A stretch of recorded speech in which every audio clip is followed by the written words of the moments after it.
Hi everybody. Well, it's amazing how great danger sometimes lurks in front of you and you don't even realize it. And it takes a very extraordinary situation before you suddenly realize you have placed yourself in extraordinary danger. And then it can be too late. Well, for me it was almost too late on this occasion. These are true tales of my African adventures. May this inspire you, deter you, caution you, and above all, entertain you. So pythons grow large. They have to be large because nature ordained it that they would eat large animals to control larger animals. So food eats food.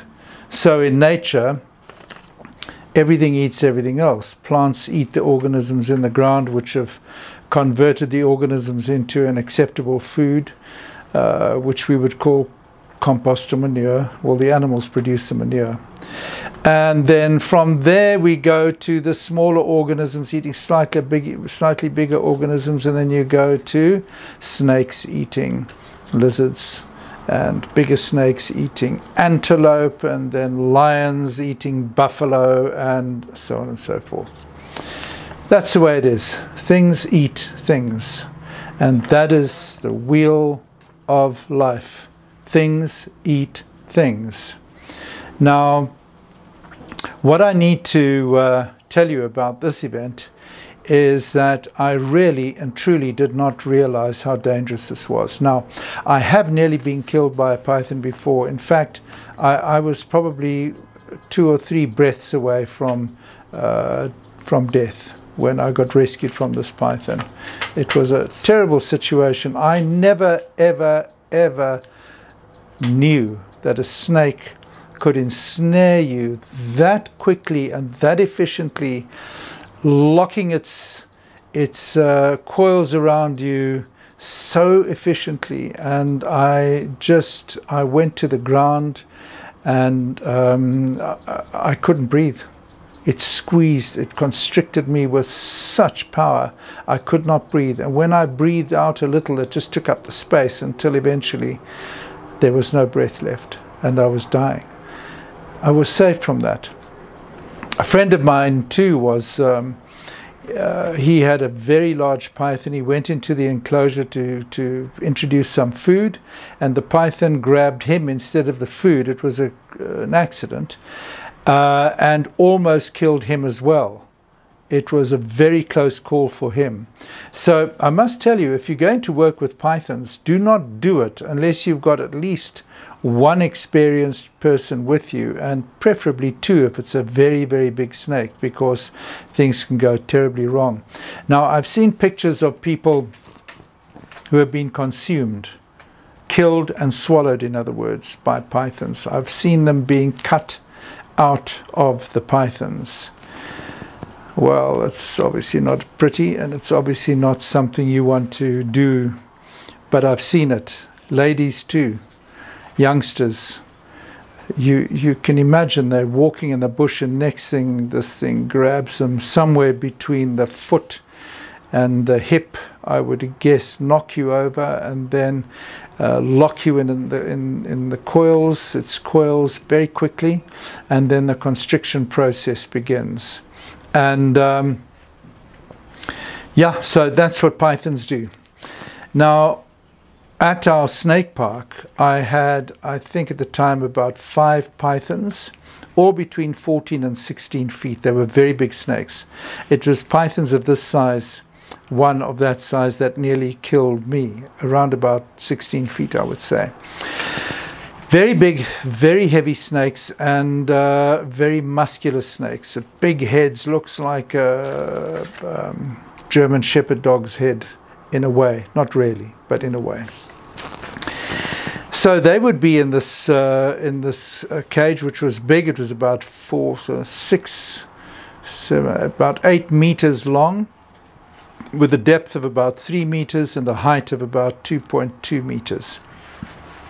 I had constructed a beautiful cave, and you could see into the cave. The cave had heating in it and lighting, And the cage itself, the enclosure, had lighting.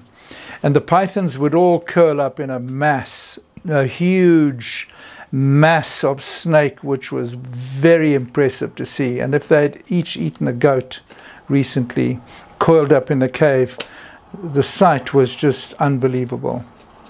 You just couldn't believe the mass of snake and body inside that cave. Anyway, in the Cape where this particular snake bark was, the temperatures around January, February, March are very high, and sometimes at night you can have 30 degrees or over 30 degrees Celsius. That's pretty hot for night temperatures.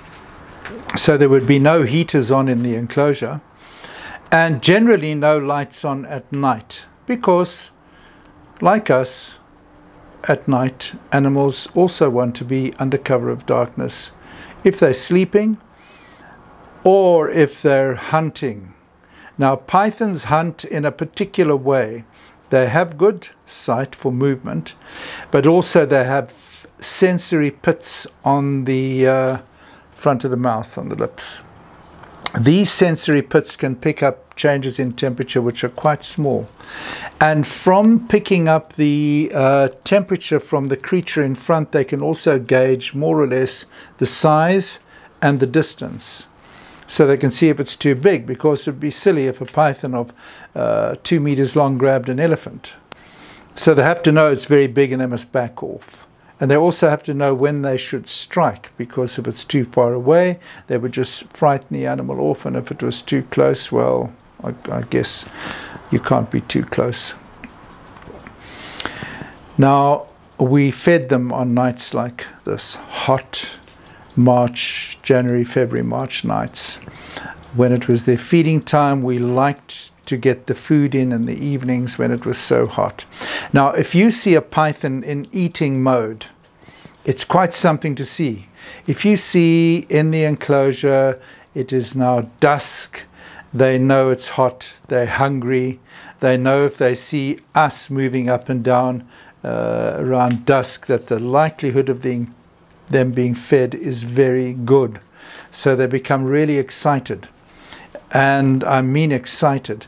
You should see them. They actually start to move slightly out of the cave in the general direction that we would be coming in the door. And all of them would be spread out a bit, and they would arrange their bodies into a big S-bend, head lying still. But if they saw you, if they suspected food was coming, they would begin to vibrate. Their heads would shake a little bit and they'd jerk forward slightly. Not very far, but they would jerk forward in anticipation. And we knew then that whatever we put in there was going to get hit.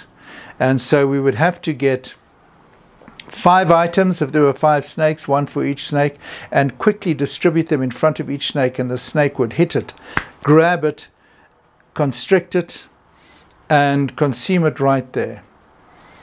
And that's the way it kind of worked. It was a bit of a frenetic setup, you know, and also you had to be careful that 2 pythons didn't grab 1 item of food, because they could hurt each other.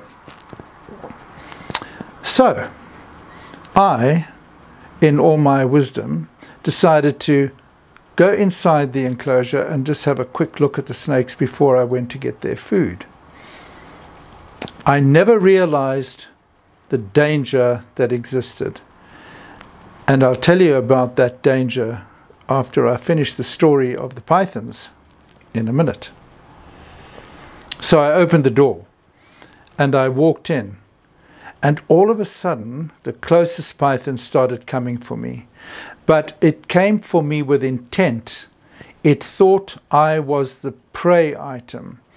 It came towards me. Then the others, seeing that one moving forward, all became terribly excited, and they all came forward towards me.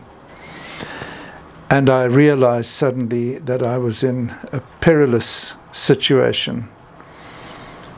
Because you can get away from one python, you can ravel one big python, and I was actually trapped by one big python and was within 2 or 3 breaths away from dying. And here were 5, and this one was going to grab me. And I realized if I went down, that would be the end, because how can you fight all 5 pythons trying to kill and eat you? You can't. They're too strong. One python is stronger than you.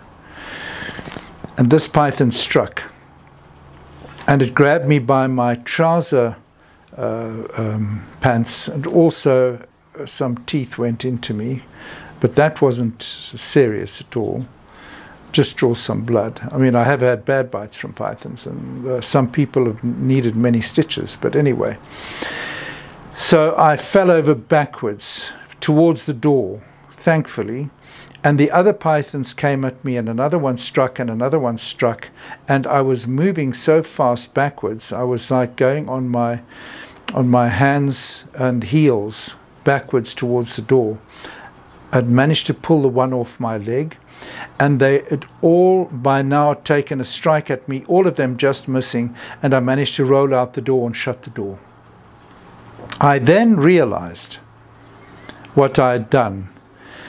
They, thinking that I had food, which I always had, and which I didn't have on this occasion, because I just walked in to check on them and have a look at them. I was kind of proud of them. I really liked them, and I felt good being close to these enormous creatures. It just felt to me it was a nice place to be. Stupid. Because when I walked in there without food, they thought I had come in with food. And because I was not offering them food, they thought I was it. I was the food. And so they decided they would go for me, which is obvious. I mean, I was now the supper, and they were going for me. And I then realized I could easily go in there when they were not in a feeding mood. I could usually deal with one big python. I have on occasion dealt with 2 big pythons without too much difficulty.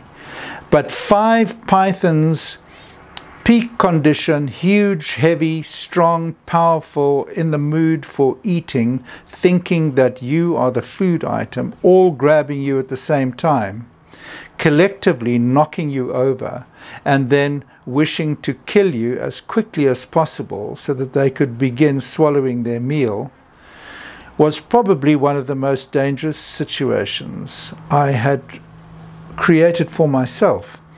How I got out of it was just a miracle. But beware, do not ever approach pythons as I did if you're in this business. Hey, by the way, I do have Patreon, so you can join me there too.